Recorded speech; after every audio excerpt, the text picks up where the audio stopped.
Bismillahirrahmanirrahim. Assalamualaikum warahmatullahi wabarakatuh. Alhamdulillah wa kafa wa sallallahu ala nabiyyina al-mustafa wa ala alihi wa sahbihi wa man ihtada bihudahu iktafa.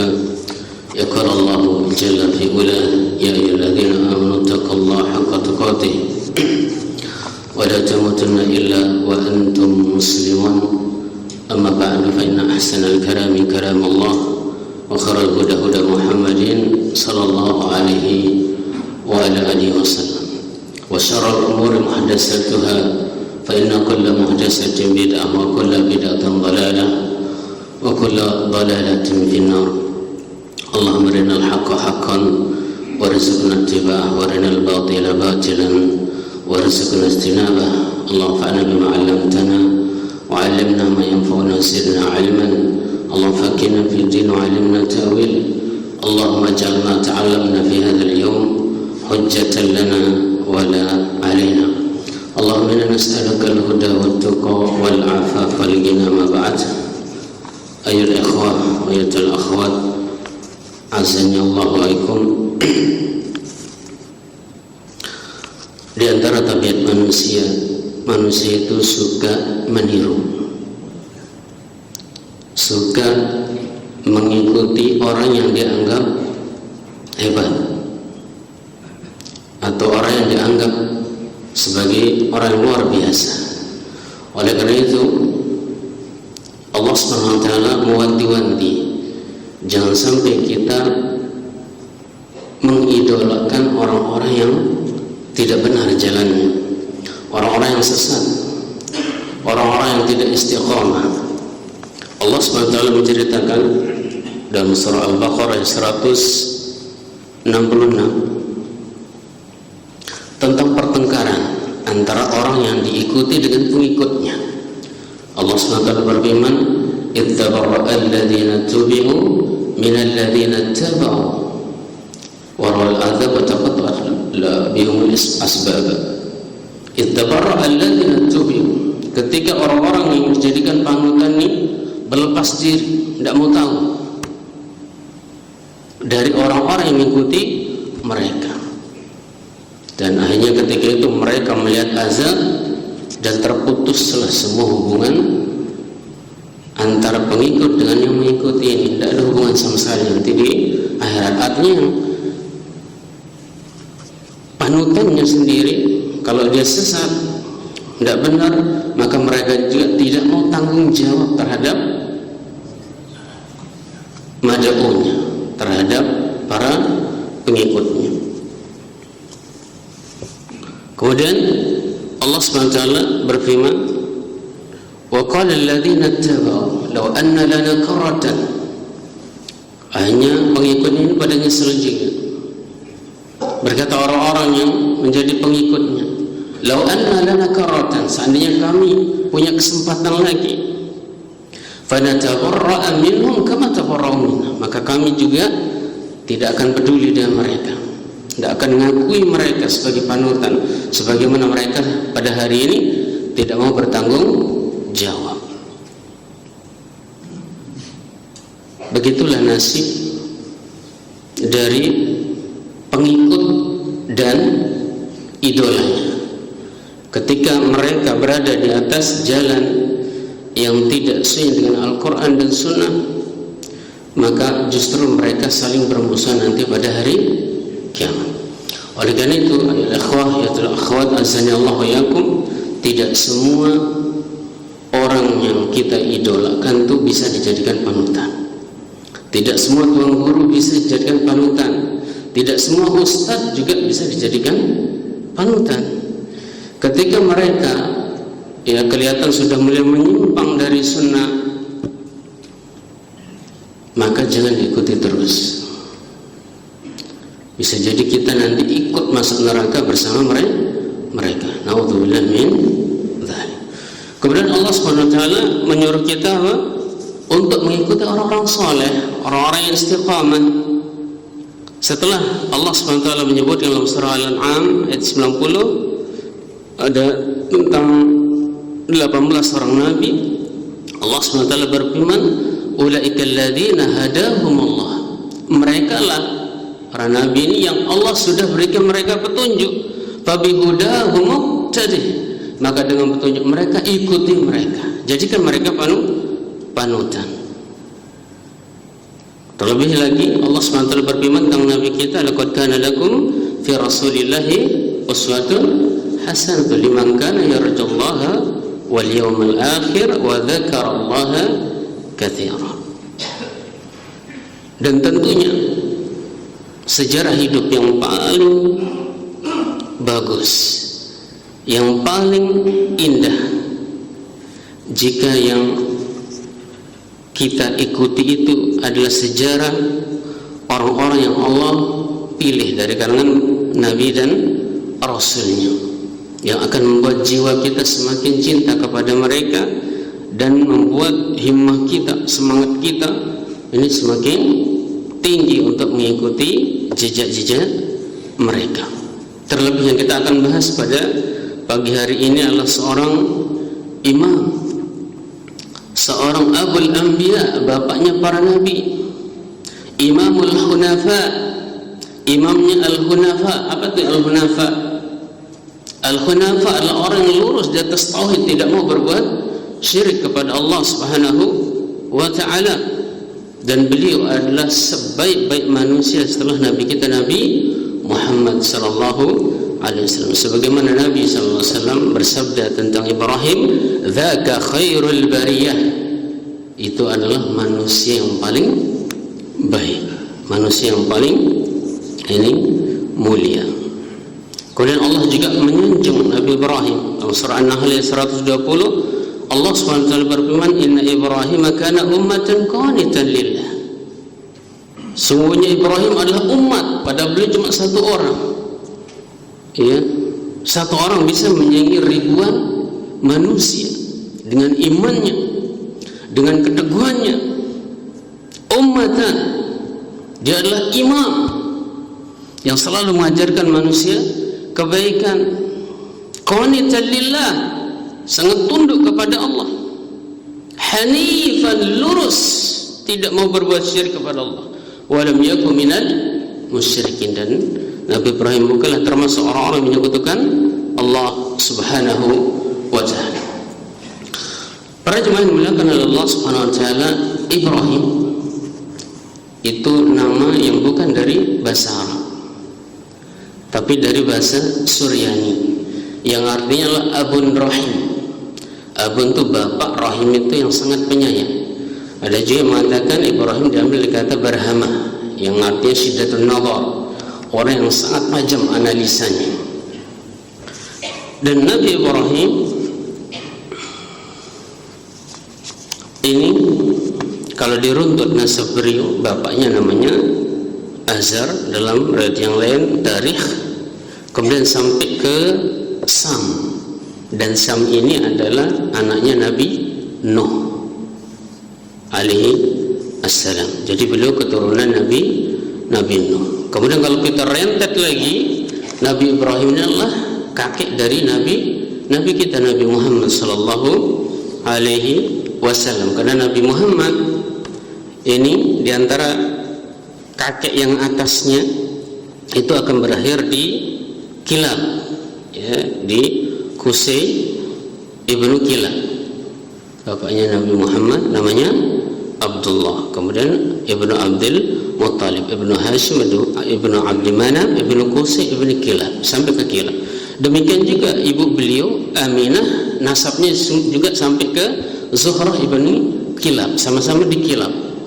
Sementara Kilab ini kalau diruntut ke atas sampailah dia ke Adnan, dan Adnan ini adalah salah satu nama dari anak Nabi Ismail ibnu Ibrahim alaihima assalam. Oleh karena itu, ketika Nabi SAW ditanya tentang orang yang paling mirip dengan beliau, maka beliau mengatakan yang paling mirip dengan Nabi Ibrahim adalah sahibukum hadha, temanmu ini, yaitu beliau sallallahu alaihi wasallam. Nah, dan Nabi Ibrahim dilahirkan dilahirkan di daerah Kaldanin, kota Babil. Kalau dalam buku-buku sejarah, Babilonia atau Mesopotamia di Irak. Ini di waktu itu adalah di masa kepemimpinan Raja Namrud. Kemudian Ibnu Katsir menceritakan dalam Al-Bidayah wan Nihayah bahwa suatu ketika pada masa itu muncul bintang yang sangat terang sekali cahayanya, sampai bintang itu mengalahkan cahaya matahari dan bulan. Hanya kaget semua orang. Kemudian Namrud mengumpulkan para peramal dan para dukun waktu itu. Mereka ditanya, pertanda apa ini? Maka mereka mengatakan, ini adalah pertanda akan lahir seorang anak yang akan melengsarkan, yang akan membuat pamormu akan hilang. Dan mereka biasa bertanya kepada para dukun seperti itu. Dan kenapa bisa jadi benar? Dari Aisyah radhiallahu anha menceritakan bahwasanya dia pernah mendengar Nabi sallallahu alaihi wasallam bersabda, innal malaikata tanzilu fil anan. Malaikat ini turun ke awan. Fatadhkurul amra qudiya fis sama. Kemudian mereka ngobrol di sana di awan itu tentang wahyu yang barusan mereka dengar di langit. Yaqul fatastariku syayatin as-sam. Kemudian obrolan mereka itu dicuri-curi suaranya oleh syaitan. Kemudian fatasma'uhu fatuhihi ilal kuhan. Kemudian syaitan-syaitan itu yang memberikan kabar tersebut pada kuhan, para peramal, para dukun. Fayakdzibuna ma'aha mi'ata kadzabatin min 'indi anfusihim. Ya, satu yang benar itu yang mereka curi dari langit itu dicampur dengan berapa? 100 kebohongan yang mereka karang-karang sendiri. Makanya Nabi sallallahu alaihi wasallam melarang kita untuk mendatangi dukun atau paranormal. Man ata arrafan lam tuqbalu salatan 40 yawman. Siapa yang mendatangi dukun maka tidak akan diterima salatnya berapa? 40 hari 40 malam. Kalau dia percaya maka faqad kafara bima unzila ala Nabi sallallahu alaihi wasallam, maka dia telah kafir kepada Al-Qur'an yang turunkan kepada Nabi Muhammad sallallahu alaihi wasallam. Akhirnya Namrud pada waktu itu mendengar ramalan seperti itu, dia perintahkan untuk membunuh semua bayi laki-laki, persis seperti kerjanya Fir'aun. Hanya saja waktu itu ibunya Ibrahim, ya, dalam satu riwayat namanya Umailah, ini menyembunyikan kandungannya waktu itu, sehingga dia melahirkan tanpa diketahui oleh orang luar. Sampai kemudian Ibrahim beranjak agak remaja dan Allah SWT sudah memberikan dia rusyd. Rusyd itu kematangan berpikir sejak kecil dan kemampuan untuk berdebat yang sangat luar biasa. Allah SWT berfirman dalam surah Al-Anbiya 51, wa laqad atayna Ibrahima rusydahu min qablu. Sungguh kami sudah memberikan kepada Ibrahim rusydahu, kematangan berpikir sebelumnya, sejak dia kanak-kanak, wa kunna bihi alimin, dan kami ini mengetahui tentang keadaan dia. Dan yang amat menyedihkan, bapaknya sendiri Azar ini, sebagian mengatakan Azar itu pamannya, tapi yang benar itu bapaknya karena disebut langsung dalam Al-Quran, wa idh qala Ibrahim li abihi Azar. Azar ini pembuat patung yang disembah oleh kaumnya. Sementara yang disuruh jual siapa? Anaknya Ibrahim disuruh jual patung tersebut. Tapi Ibrahim tidak pernah mau. Dibawa patung itu, kemudian dilempar di laut. Buat apa nyembah gini-gini? Jadi itu keadaan berat, ya. Kita bayangkan bapak kita, dia pembuat berhala, ya. Ini kondisi yang sangat berat sekali. Tapi beliau sabar dan beliau mulai mendakwahi bapaknya. Mari kita lihat dakwahnya. Yang pertama, surah Maryam. Allah SWT berfirman tentang perkataan Nabi Ibrahim, "Idz qala li abihi ya abati lima ta'budu ma la tasma'u wa ma la yasma'u wa la yubsir wa la yughni 'anka syai'a." Wahai bapakku, akal dulu dipakai. Kenapa engkau menyembah sesuatu yang tidak bisa mendengar, tidak bisa melihat, dan tidak ada manfaatnya buat engkau sendiri yang buat. Ya abati, katanya, wahai bapakku sayang. Ini menunjukkan betapa lembutnya dakwah beliau kepada bapaknya. Dan tentunya orang yang pertama kali berhak untuk kita dakwahkan dan untuk merasakan manisnya tauhid ini tentunya siapa? Orang tua kita. Ya. Kalau yang sudah dapat hidayah di masjid ini tetapi orang tuanya masih berbuat syirik, antum jangan pernah untuk tidur tenang. Antum harus terus gelisah. Antum tidak akan pernah rela bapak antum akan kekal di neraka gara-gara perbuatan syirik itu. Jangan sampai antum tenang tidur, jangan. Berarti tugas antum masih panjang. Karena orang yang paling berhak untuk menerima dakwah tauhid ini adalah orang tua kita.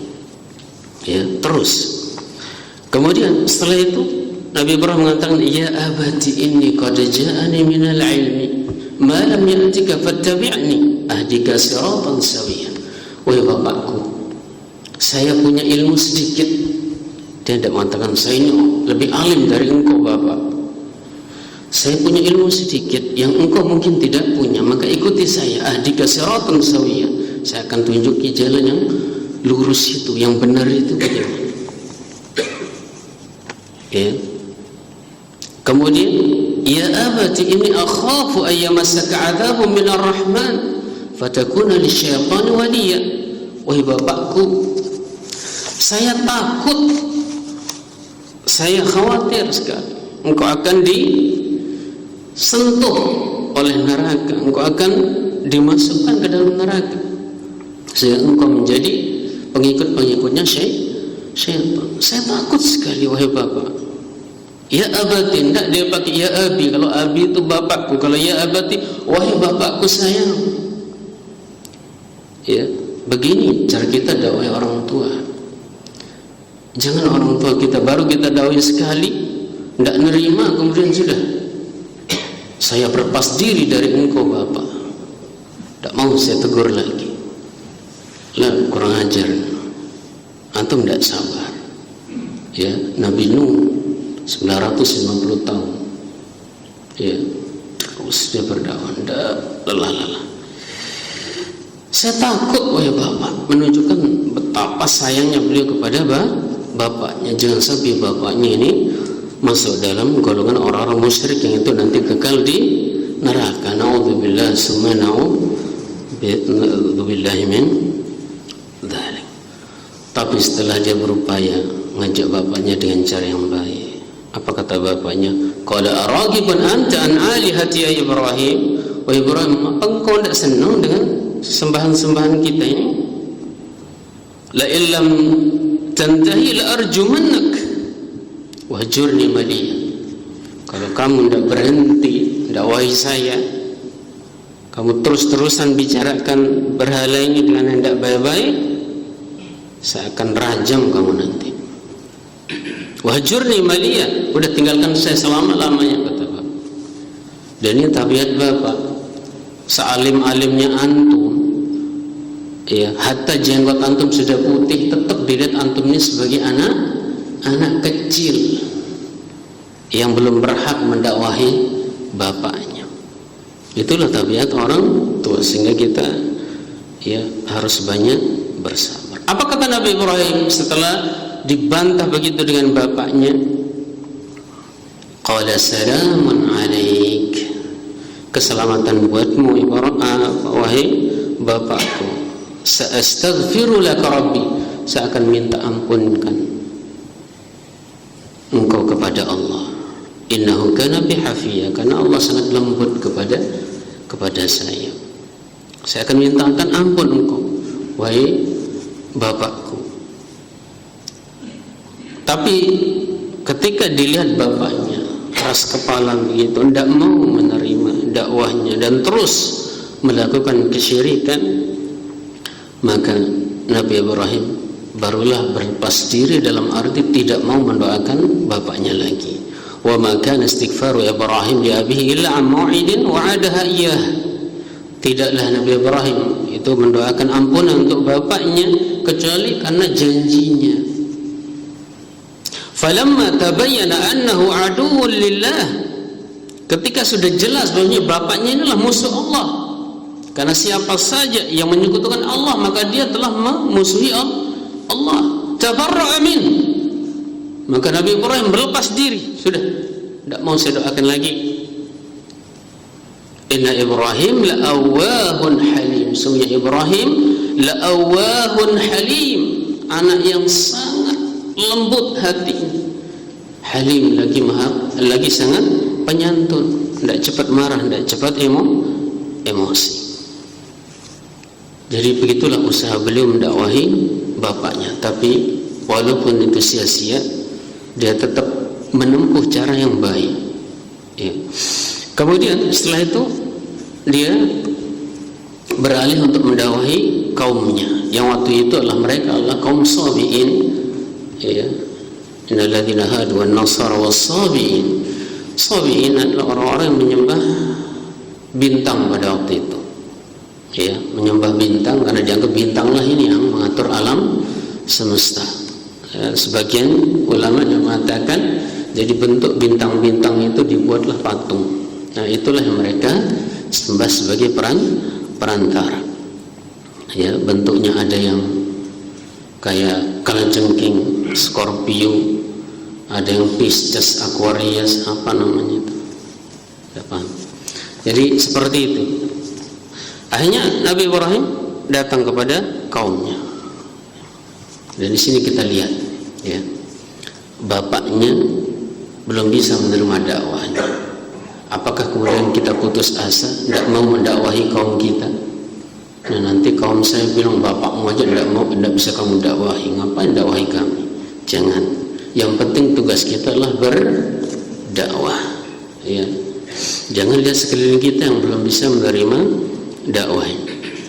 Hanya Nabi Ibrahim datang kepada mereka, mendakwahi mereka dengan apa? Dengan akal sehat yang mereka masih punya. Ibrahim mengatakan, coba kita lihat bintang itu. Kayaknya ini bintang ini Tuhan ya. Coba ntar nanti kok bintang ini kalau sudah terbit matahari kok dia hilang. Masa Tuhan bisa hilang, kalah sama matahari. Falamma janna alaihi al-lailu ra'a kawkaba. Ketika datang malam, dia melihat bintang. Qala hadza rabbi, maka Ibrahim mengatakan, oh ini mungkin Tuhan saya. Qala la falamma afala qala la uhibbil afilin. Ketika bintang itu tenggelam, maka Nabi Ibrahim mengatakan apa? Saya tidak suka yang tenggelam-tenggelam. Padahal dia tahu kalau itu bukan Rabb, tapi dia ingin supaya kaumnya ini berpikir sedikit, ya, menggunakan akal sehatnya. Kemudian setelah itu dia ajak kaumnya melihat ke bulan. Falamma ra'al qamara baziqan qala hadza rabbi. Ketika bulan muncul, nah ini ini Tuhan kita kayaknya, lebih besar dari bintang tadi. Falamma afala qala la illam yahdini rabbi la akunanna minal qawmil dhalin. Ketika bulan tenggelam, maka Ibrahim mengatakan, aduh, seandainya Rabbku tidak menunjuki aku jalan yang benar itu, tentu saya ini termasuk orang-orang yang sesat. Supaya kaumnya mendengar ucapan itu, sehingga mereka juga bisa berpikir. Setelah itu apa? Yang paling besar, yaitu matahari. Falamma ra'a asy-syamsa bazighatan qala hadza rabbi hadza akbar. ketika matahari terbit, nah ini Tuhan kita, ini lebih besar dari yang sebelumnya. Falamma afalat qala ya qaumi inni bari'um mimma tusyrikun. Ketika dia tenggelam, Tuhan masa tenggelam lagi. Wahai kaumku, saya berlepas diri dari apa yang kalian persekutukan. Ini wajjahtu wajhiya lilladzi fatara as-samawati wal ardh. Saya menyerahkan diri saya kepada zat yang menciptakan langit dan bumi, hanifah wa ma ana minal musyrikin. Dan saya lurus tidak akan menyekutukan Allah Subhanahu wa taala.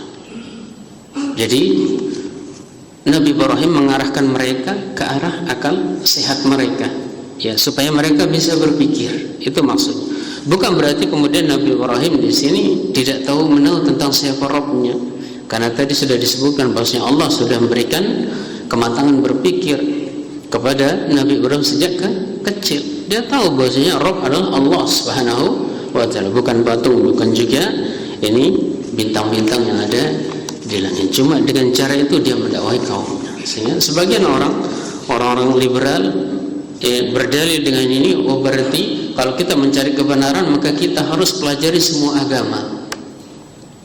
Ya, kita pelajari semua agama dulu. Bahkan mereka belum beriman kepada Al-Quran dulu. Nanti kalau sudah yakin baru beriman. Kenapa? Karena Ibrahim juga begitu caranya mencari Tuhan. Maka ini cara yang salah. Kenapa? Karena kalau sudah yang hak itu sudah jelas Al-Quran dan Sunnah, maka tidak ada cara lain lagi untuk mencari yang selain itu. Dan Nabi Ibrahim sekali lagi bukan berarti dia tidak tahu siapa Rabb waktu itu. Dia sudah tahu. Cuma dia sedang mendakwai kaumnya lewat akal sehat mereka, supaya mereka bisa menggunakan akal sehat. Sehingga ujung-ujung cara yang seperti ini yang dilakukan oleh orang-orang liberal ini akan membuat mereka sendiri bingung sampai sekarang. Sehingga kalau ditanya mana agama yang paling benar, semua agama sama. Semua agama punya pos surga sendiri-sendiri. Nah, inilah apa?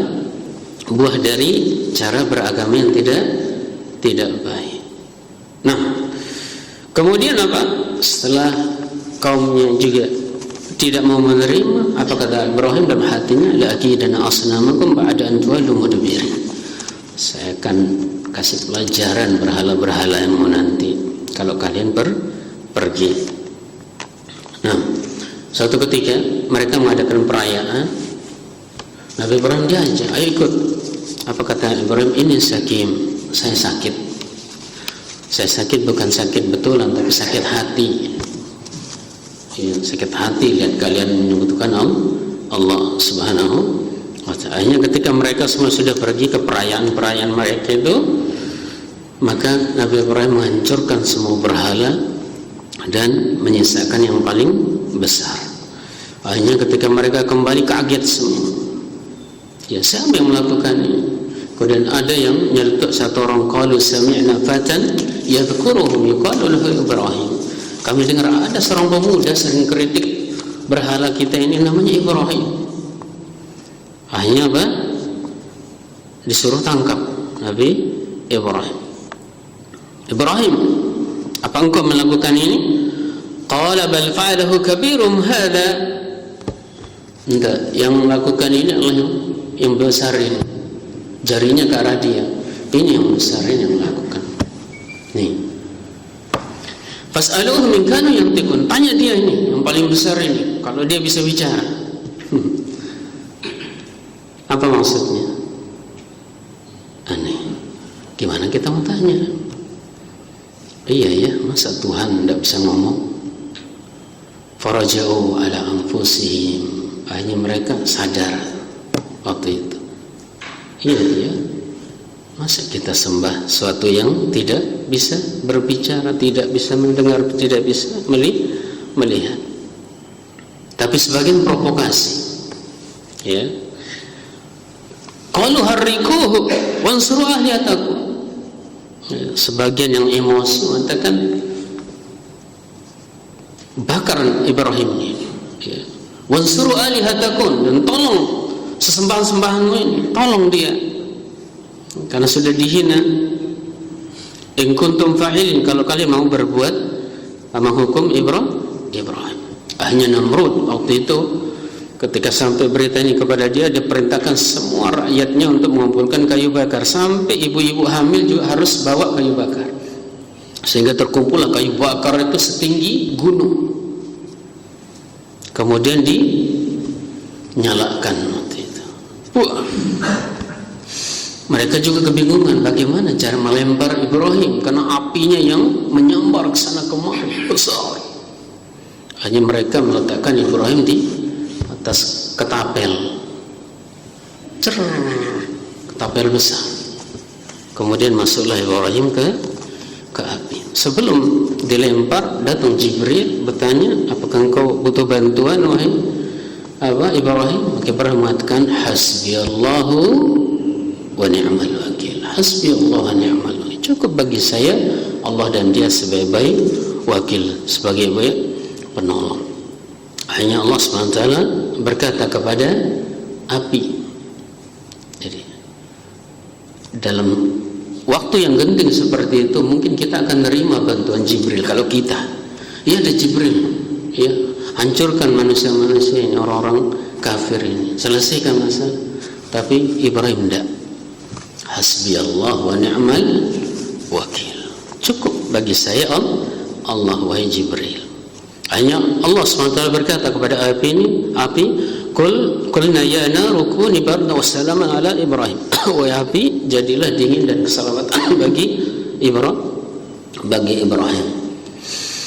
Dan api itu baru dia padam setelah berapa hari, saking banyaknya kayu bakar itu.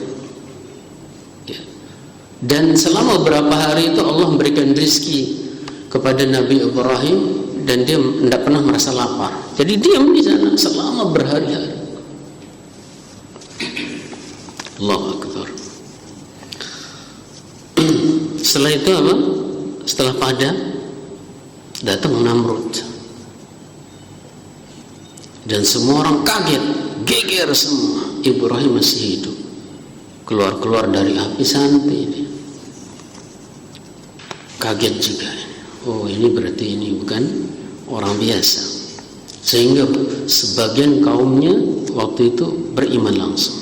Dan di antara yang beriman adalah anak pamannya. Ya, anak saudaranya pun, anak saudaranya itu keponakannya itu Lut, yang nanti juga akan menjadi Nabi Lut. Nah, kemudian Namrud langsung berkata, siapa sebenarnya Rabbmu wahai Ibrahim? Maka Ibrahim mengatakan, idh qala Ibrahim Rabbi alladhi yuhyi wa yumit. Rabbku adalah yang menghidupkan, yang mematikan. Qala ana uhyi wa umit. Maka Namrud mengatakan, saya juga bisa menghidupkan dan mematikan. Didatangkan dua orang, satunya dibunuh oleh Namrud, satunya dibiarkan hidup. Kan saya bisa menghidupkan, mematikan. Qala Ibrahim fa inna Allah ya'ti bisyamsi minal masyriqi fa'ti biha minal maghrib. Kalau gitu gini, Allah mendatangkan matahari dari timur, coba terbitkan matahari ini dari barat. Fabuhital ladzi kafara Namrud tidak bisa menjawab sama, patah semua argumen. Hanya kemudian setelah kaumnya kebanyakan tidak mau menerima, hanya dia hijrah dari negeri syirik tersebut. Dan ini juga sunnah dari para nabi. Ketika kita tidak bisa melakukan syariat Islam di suatu daerah, melaksanakan sunnah di sana tidak aman, diganggu, tidak nyaman kita, maka kita hijrah ke tempat yang di sana itu kita leluasa untuk mengamalkan sunnah Nabi Sallallahu Alaihi Wasallam. Dan hijrah ini madin ila yaumil qiyamah. Hijrah ini tetap akan berlaku sampai hari kiamat. Tetapi kalau antum sabar hidup bersama mereka, maka kata Nabi Sallallahu Alaihi Wasallam, orang yang diganggu kemudian sabar lebih baik daripada orang yang tidak sabar kemudian pergi meninggalkan kaumnya. Akhirnya Nabi Ibrahim beserta istrinya Sarah, dan Sarah ini adalah anak pamannya, sepupunya atau nisannya. Ini keluar dari negeri Babilonia menuju ke Syams waktu itu. Kemudian setelah itu, karena di Syam waktu itu terjadi kemarau panjang dan kelaparan, mereka datang ke negeri Mesir untuk mencari rezeki di sana. Al-Kisah, karena Sarah ini adalah ajmalun nisa fil alam, ajmalun nisa fil alam, wanita yang termasuk deretan wanita yang paling cantik di dunia waktu itu, Sarah ini.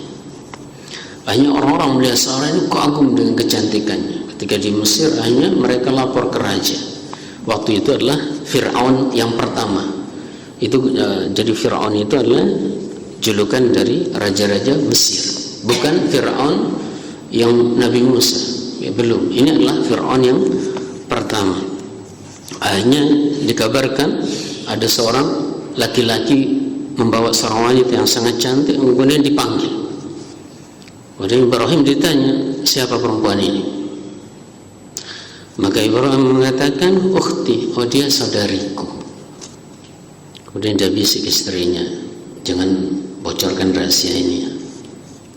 Kenapa? Karena kalau dia mengatakan ini istriku, maka dia akan dibunuh. Hanya dia mengatakan ukhti, dan ini tidak berbohong. Kenapa?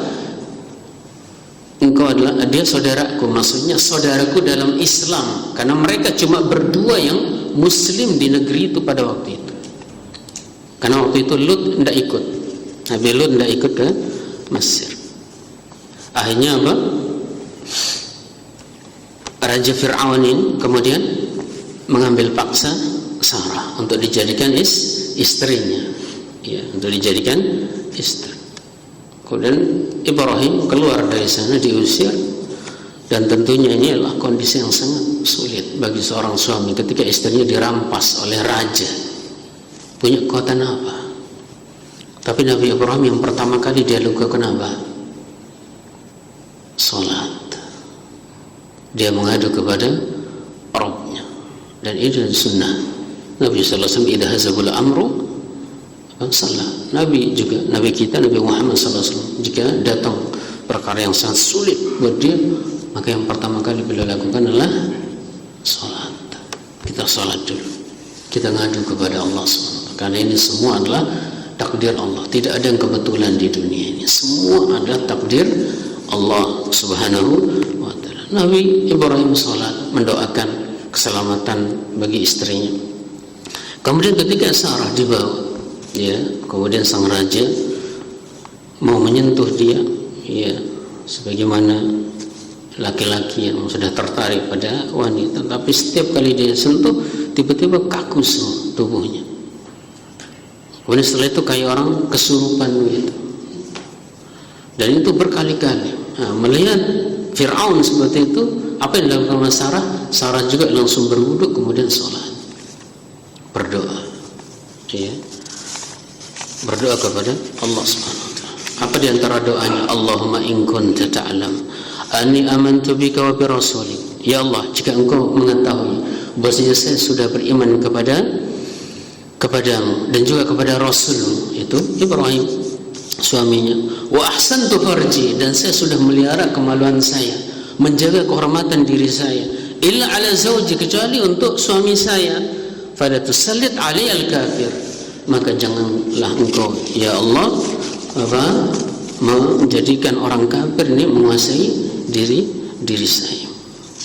Akhirnya berkat doa suami yang penyabar dan istri juga yang soleha, maka Allah SWT menjadikan Fir'aun tidak bisa bergerak setiap kali dia mau menyentuh Sarah ini. Nah, akhirnya Fir'aun mengatakan, ji'tumuni bisyaitanah, kalian ini, katanya kepada pengawalnya, kalian mendatangkan setan perempuan kepada saya, sana-sana bawa pergi. Dan karena dia sudah tertarik sama Sarah, hanya dikasih hadiah Sarah, dikasih budak namanya Hajar. Ini budak pemberian dari Fir'aun. Akhirnya mereka kembali bertemu, Ibrahim dan istrinya Sarah dalam keadaan selamat, plus dapat seorang budak perempuan, bahkan dikasih juga oleh-oleh banyak. Nah, jadi itu buah dari kesabaran orang-orang soleh. Kemudian setelah itu mereka kembali lagi ke Baitul Maqdis dan setelah 10 tahun Hajar kemudian hamil. Karena aturan zaman dulu sama aturan hatta sekarang juga sama, ya, budak perempuan itu boleh untuk digauli. Hanya dari hasil itu Nabi Ibrahim dan Hajar ini, ya, lahirlah seorang anak namanya Ismail. Seorang anak namanya Ismail. Yang ini sangat dicintai oleh Nabi Ibrahim karena Sarah ini sendiri dia mandul, dan sudah lama sekali Nabi Ibrahim ini menginginkan anak dari Sarah, tapi Sarah tidak hamil. Akhirnya dapat Hajar, budak perempuan. Hajar juga wali, kemudian hamil, lahirlah Nabi Ismail. Tapi setelah itu, ya, cemburulah Sarah kepada Hajar. Kenapa? Di satu sisi dia juga belum bisa memberikan anak kepada Nabi Ibrahim. Akhirnya Sarah mengatakan kepada Ibrahim, bawa dia pergi dari saya, supaya saya jangan menjadi cemburu saja, kemudian saya nanti, ya, seolah-olah tidak ridho dengan takdir Allah Subhanahu wa ta'ala.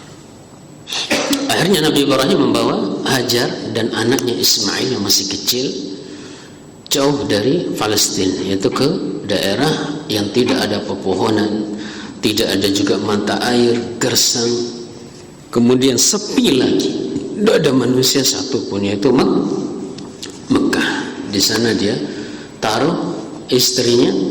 Kemudian ketika Nabi Ibrahim mau balik, Hajar berkata, Allahu amuruka bihadza, wahai Ibrahim, apakah Allah yang memerintahkan kamu menaruh kita di sini?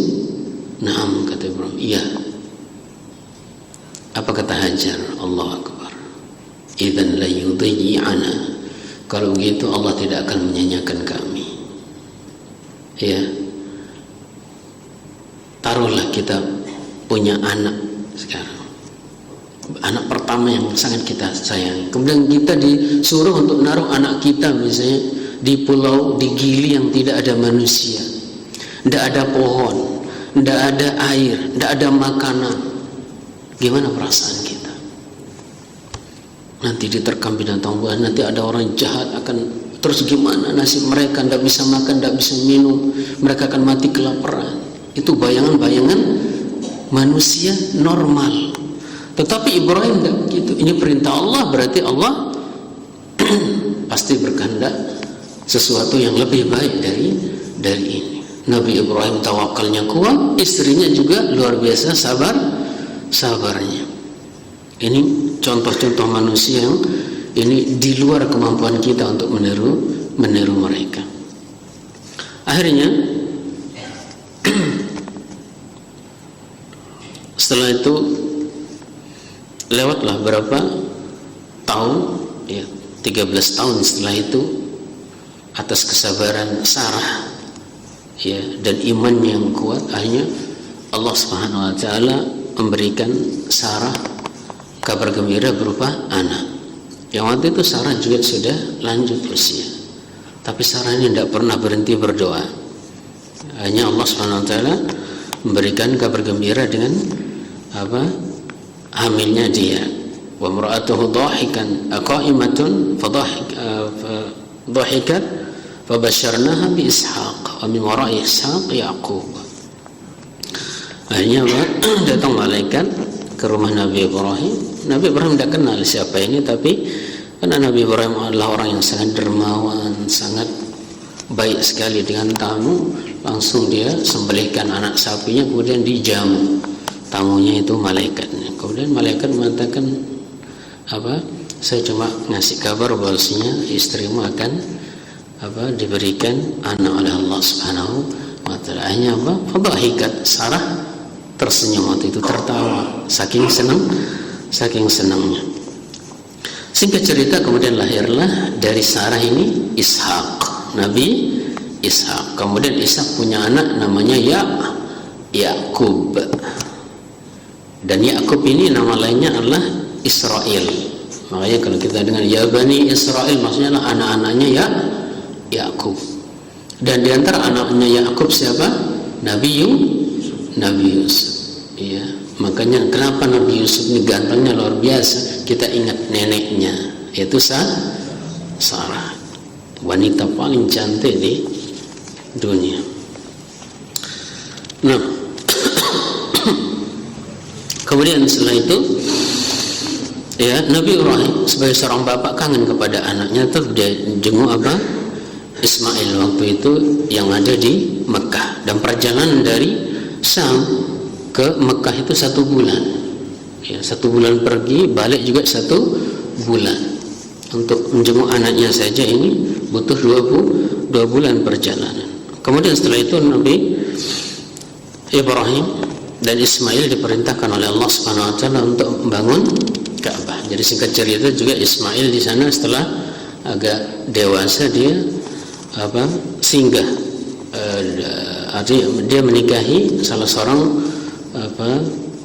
putri dari ketua suku Jurhum. Suku Jurhum ini adalah suku yang datang ketika mereka baru-baru datang di Mekah. Waktu itu Ismail nangis keras tangisannya karena lapar, ya, lapar. Akhirnya Hajar bolak-balik cari mata air. Lihat kafilah dagang tidak ada. Begitu terus sampai 7 kali. Kemudian kita meniru dia ketika manasik haji dan umrah sa'i. Akhirnya keluarlah air Zam-Zam di kakinya Nabi Ismail. Nah, setelah karena ada mata air di sana, akhirnya beberapa suku ini datang. Pertama sekali datanglah suku Jurhum di sana menetap. Akhirnya ramai Mekah pada waktu tersebut. Kemudian Allah SWT menyuruh kepada Nabi Ibrahim dan Nabi Ismail untuk membangun Ka'bah, yang waktu itu tempat di Ka'bah itu posisinya itu sudah tertimbun oleh badai waktu itu, sehingga disuruh untuk menggali lagi di sana posisinya, kemudian membangun Ka'bah sebagai Baitullah yang pertama, Baitullah al-Atiq. Nah,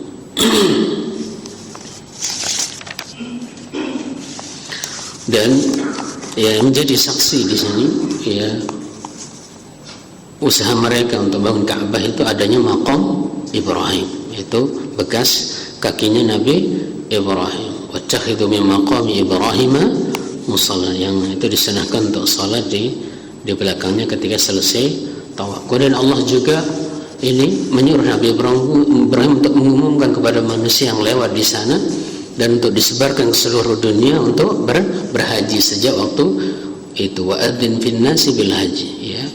Kemudian umumkan kepada manusia untuk berhaji. Kemudian Jibril datang mengajarkan Nabi Ibrahim tata cara manasik haji dan umrah yang kita kenal sampai sekarang. Dan Nabi Ibrahim ini termasuk Nabi yang sangat banyak berdoa untuk kebaikan keturunannya.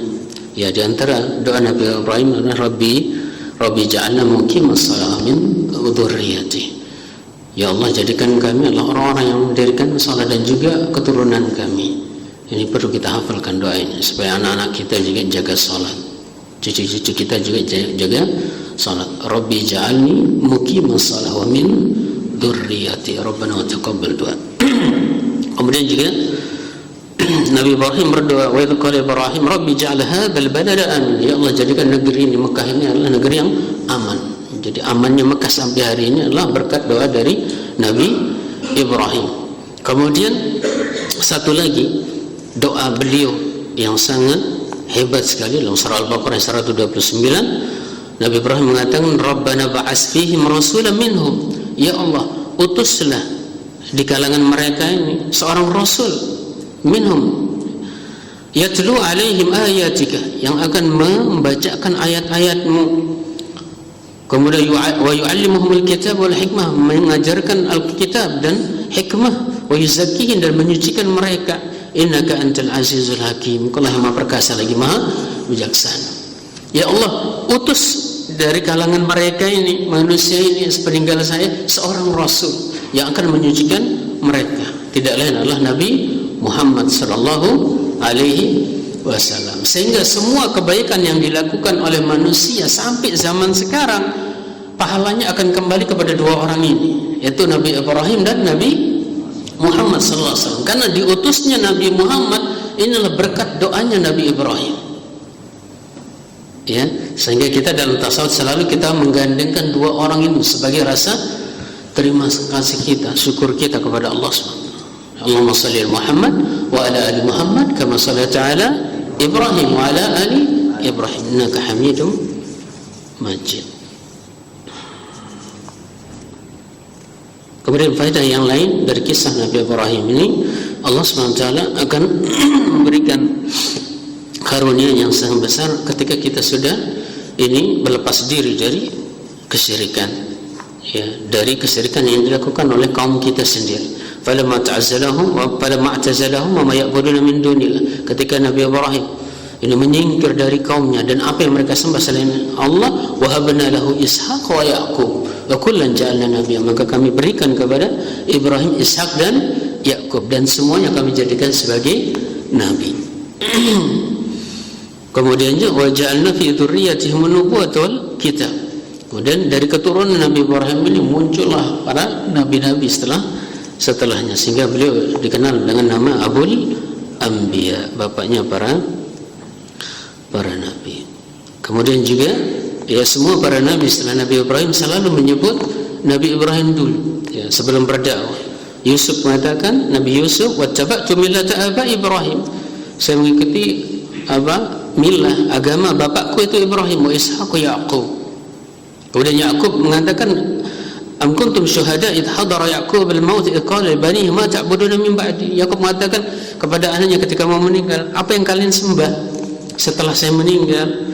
Qalu na'budu ilahaka wa ilaha abaika Ibrahim. Yang kami ikuti adalah apa yang disembah oleh bapakmu, yaitu Ibrahim. Ya, wa Ismail wa Ishaq ilaha wahidah, ilah yang satu. Nah, kemudian Nabi Ibrahim wafat di kota Khalil atau sekarang Hebron di Palestina dan dikuburkan di sana dalam usia 200 tahun. Ya, 200 tahun. Ada juga mengatakan 120 tahun. Baik. Jadi mudah-mudahan yang sedikit ini bisa menguatkan iman kita dan menjadikan kita ini meniru sifat-sifat Nabi Ibrahim yang sangat mulia. Wallahu ta'ala sallallahu alaihi wa Muhammad wa ala alihi wa sahbihi wasallam wa barak. Baik, jadi ada 4 hadiahnya. Saya tanya, yang bisa angkat tangan saya, panitia mana? Baik, tidak boleh bilang saya, angkat tangan saja. Nah, soal yang pertama.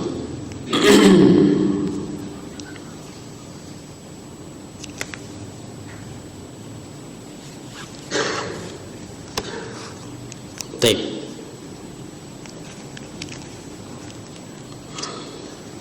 Siapa orang yang paling mirip wajahnya dengan Nabi kita Nabi Muhammad sallallahu alaihi wasallam? Nah, Masya Allah, mudah soalnya. Yang kedua,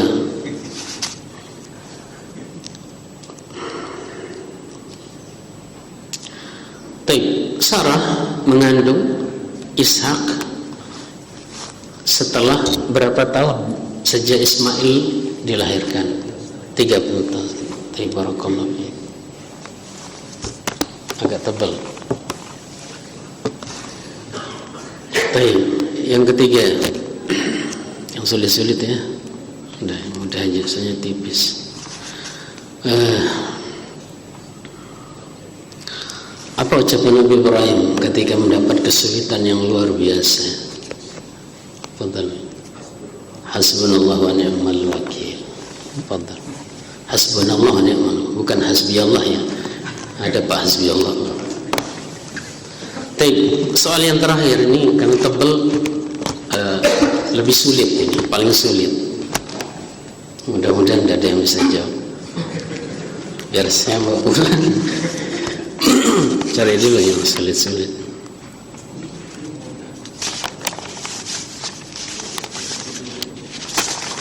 Baik.